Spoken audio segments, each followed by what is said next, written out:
Santiago Niño, buenas tardes. Carlas, buenas tardes. ¿Qué tal, Santiago? Con Santiago hay? hacemos números todas las semanas, pero también reflexionamos. Y yo creo que la inicial, la de hoy, vamos a arrancarla con una frase, con un refrán, ¿no?, que todo el mundo conocerá o recordará, que es: todo depende del color del cristal con que se mire, que creo que es muy importante para lo que propone hoy Santiago. A ver, dos titulares. La noticia de hoy, los datos del paro, dos titulares, no exactamente iguales.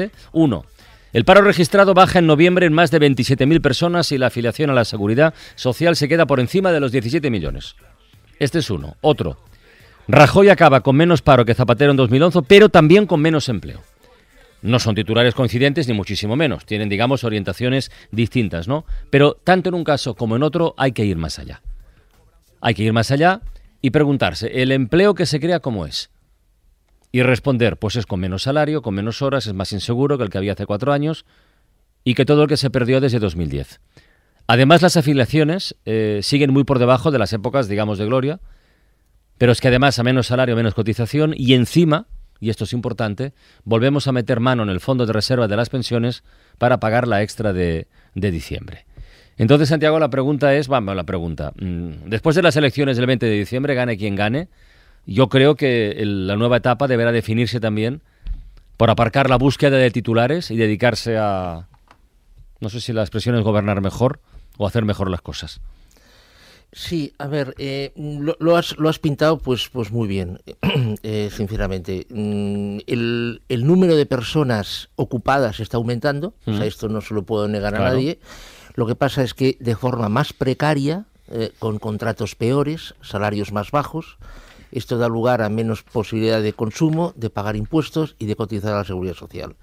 Lo cual tiene un impacto directo esto sobre las pensiones y, evidentemente, o lo tendrá en el futuro, y mientras tanto van metiendo la mano en la caja de reserva. Yo he estimado, y enlazo con lo que tú decías directamente, que queda para 3,5 años, 4 años, caja de reserva de las pensiones. Pues no es mucho, ¿eh? A este ritmo de reintegro de la caja. ¿Qué quiere decir esto? Que el próximo gobierno, tenga el color que tenga y tenga la formación que tenga, o sea una coalición o una mayoría absoluta o como sea, se va a encontrar con este problema. Además pasa otra cosa, que de esto no se habla pues prácticamente nada o nada, y es que la mayoría de este fondo de reserva está compuesto por deuda pública española. Lo cual quiere decir esto que si la deuda pública española sí, pues sí, pero si se valora menos por algún motivo, que no tiene por qué pasar, claro, esto va a repercutir directamente sobre este fondo de reserva. Es decir, que yo pienso que una de las primeras tareas que va a tener que abordar el próximo gobierno es enfrentarse con esta problemática. Ya, con un dato añadido notable también, que es esta recomendación de la OCDE para que se eliminen las prejubilaciones y las jubilaciones anticipadas, porque interesa que los mayores sigan consumiendo ante las pocas expectativas de los jóvenes. Claro, pero es que esto tiene una cara y una cruz. Es decir, el pedir que se eliminen las prejubilaciones y las jubilaciones anticipadas e incluso se prolongue la edad de jubilación va muy bien por dos motivos. Porque entonces el tiempo que la persona está cobrando la pensión es menor. Y en segundo lugar, como en principio una persona mayor tiene un salario superior al de un joven, sigue cotizando por este salario superior, con lo cual hay más ingresos en la Seguridad Social. Lo que pasa es que eso, en fin, en España sabemos mucho de jubilaciones anticipadas y de prejubilaciones, claro, se han estado enmascarando despidos con jubilaciones anticipadas y con prejubilaciones, y esta es la pura realidad. Entonces, claro, ahora ya el tema ya no da más de sí. Recordemos la famosa ley telefónica, etcétera, etcétera, ¿no? Bueno. El tema no da más de sí, y lo que sucede es que ahora nos encontramos con que las empresas están deseando, o muchas empresas, no digamos las empresas, quitarse de encima a personas mayores porque son más caras que un joven que puede tener igual de formación, menos experiencia, pero igual de formación, formación y se le va a pagar muchísimo menos. Con lo cual la empresa se ahorra salarios, pero por otra parte la seguridad social ingresa menos. Oye, Santiago, ¿no crees que este, al ser un tema, es un tema principal, básico, fundamental? Claro, sobre ese mismo tema pivotan otras muchas cosas de la economía. ¿No crees que en un país serio tendría que ser una de las cuestiones que estuviera fuera del debate, por ejemplo, ahora de la campaña electoral? Es decir, aquello que dicen, un pacto. No hablar solo de lo que tenemos ahí en el Pacto de Toledo, no solo hablar de la caja del Pacto de Toledo, sino que es un tema donde no se podría jugar y donde no podrían venir los candidatos y decir, pues yo creo que la jubilación a los 63, no, yo creo que hay que mantenerla a los 65 o subirla a los 67, que eso tendría que ser motivo esencial de Pacto de Estado. Bueno, a ver, yo esto lo iba a decir ahora justo antes, junto cuando tú has intervenido, Roberto. A ver, yo pienso que este tema, y otros, pero ese tema está fuera de la campaña. Sí, señor. O sea, es tabú, o sea, hay temas tabús. Bueno, pues este es un tema tabú. No se habla del tema de las pensiones y del fondo de reserva y de la viabilidad del sistema de pensiones español. No se habla, pero cuidado, no habla ningún partido, No es que no hablen unos y otros sí que hablan. No, es que no habla ningún partido de ello. Y queda todo enmascarado en un programa electoral que es vago, absolutamente vago, que no concreta nada y que está ahí y que, bueno... Entonces, yo lo que entiendo es que esto alguien tendría que obligar, lo digo así, obligar a los partidos políticos a que se definan. Pues el alguien somos nosotros, no más, los ciudadanos. Oiga, señor fulano o señora Mengana, ¿qué piensa usted de este tema? Claro. Si usted es presidente del gobierno, ¿qué piensa hacer? Claro, pero esto, insisto, es tabú. ¿Por qué? Porque es un tema feo. Claro. Es un tema feo y en España hay 9 millones de pensionistas. Sí, entonces, claro, a ver, de acuerdo que los gobiernos pintan poco, porque las decisiones, ya hemos dicho muchas veces, que se deciden fuera. Sí, claro, pero un pensionista vota, Santiago, me gustaría comentar contigo algo que nos llega desde fuera y que nos ha llamado mucho la atención y que podríamos titular como una lección o como un baño de realidad. A ver, para quien no lo sepa, Hamburgo. Una ciudad alemana rica, una ciudad con un potencial, con un poderío notable, renuncia a organizar unos Juegos Olímpicos ante el rechazo ciudadano. O sea, se pregunta y dicen, no queremos y han renunciado. Bueno.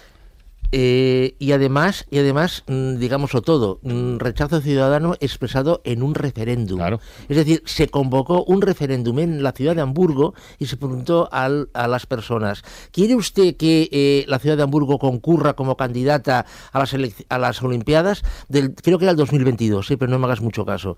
Y dijeron que no, salió que no. ¿Por qué? Entre otras razones, básicamente por dos motivos. Porque la ciudadanía, los residentes en Hamburgo dijeron que había otros problemas y otras necesidades de la ciudad antes de unas Olimpiadas y porque eso iba a acarrear una deuda de 4.000 millones de euros. Sí. Que eso iba a tener que la ciudad que apechugar con ello. Pero es fantástico que les pregunten. 2024 serían los Juegos. 2024. Es fantástico que les pregunten por eso. Bueno, Santiago. Es que es fantástico que les pregunten por eso y es fantástico, yo me quito el sombrero delante de la madurez de esta gente. O sea, yo me quito el sombrero. O sea, es decir, pero cuidado, esto lo han hecho antes de poner ni un solo ladrillo. Antes de mover ni un camión de tierra, les han preguntado esto a los habitantes de la ciudad de Hamburgo. Me parece genial sobre todo porque además lo podemos contrastar con otra realidad. Brasil, a las puertas de uno de los juegos, vamos, los de Río, que están ahí a la vuelta de la esquina, siguen caída libre, en recesión económica. Bueno, y esto lo peor es que nos afecta directamente, claro. Sí, yo el caso de Brasil es realmente muy triste, igual que el de Argentina y tal, porque aquí se ve claramente una teoría que durante muchos años, una teoría de los años 60, económica, que durante muchos años se dejó de lado, la teoría de Paul Baran, que hablaba de la dependencia. O sea, lo peor que le puede pasar a un país, a la economía del país, es depender de otros. Y Brasil es un país dependiente, totalmente. Hay un centro que es el que corta el bacalao, como se dice vulgarmente, y hay una periferia que está ahí, que puede ir más o menos bien en función de las circunstancias, pero que evidentemente esas circunstancias ya han cambiado y ahora Brasil, cuidado Carlas, porque se dice que puede estar ante la peor crisis en los últimos 80 años. 80 años, sí. Cuidado, es que estamos hablando de una catástrofe, Y entonces, claro, y las implicaciones que puede tener esto, sobre todo a Latinoamérica, porque evidentemente, y de largo, es la principal economía latinoamericana. Bueno, y tenemos muchas empresas españolas que apostaron ahí. Exactamente, claro. Y de rebote el daño que nos puede hacer a nosotros. Es una situación realmente muy, muy compleja la de Brasil. ¿Situación compleja, reversible o a corto plazo no, Santiago? A ver, se ha publicado un estudio recientemente que dice que básicamente el problema del Brasil es un problema de balanza comercial. Y entonces normalmente ese tipo de situaciones se arreglan con la intervención de alguien de fuera. ¿Quién? El Fondo Monetario Internacional, por ejemplo. Sí, pero el Fondo Monetario Internacional cuando interviene pide cosas a cambio, claro. Con lo cual vamos a pasar de aquel Brasil tan maravilloso, tan fantástico, que consiguió los Juegos. Exacto, sí, el jaguar latinoamericano y no sé cuántas cosas más. Hombre, hemos pasado en 2 telediarios, ¿no? De un país emergente que crecía a 2 dígitos a lo que estamos hablando ahora. A un país intervenido, a un país intervenido que va hacia eso. Y esto sin referirnos a otros temas como son la corrupción. Bueno, claro, es que es la tormenta perfecta. Entonces, claro, es una situación complicada. Muy preocupante. Santiago Niño, la próxima semana seguimos haciendo números, o cuando Muy toque. Bien. Perfecto, Carlas. Un abrazo grande. Saludos. Adiós, Santiago. Santiago Niño, buenas tardes. Carlas, buenas tardes. ¿Qué tal, Santiago? Con Santiago hacemos números todas las semanas, pero también reflexionamos. Yo creo que la inicial, la de hoy, vamos a arrancarla con una frase, con un refrán, ¿no? Que todo el mundo conocerá o recordará, que es: todo depende del color del cristal con que se mire, que creo que es muy importante para lo que propone hoy Santiago. A ver, 2 titulares. La noticia de hoy, los datos del paro, 2 titulares. No exactamente iguales, 1. El paro registrado baja en noviembre en más...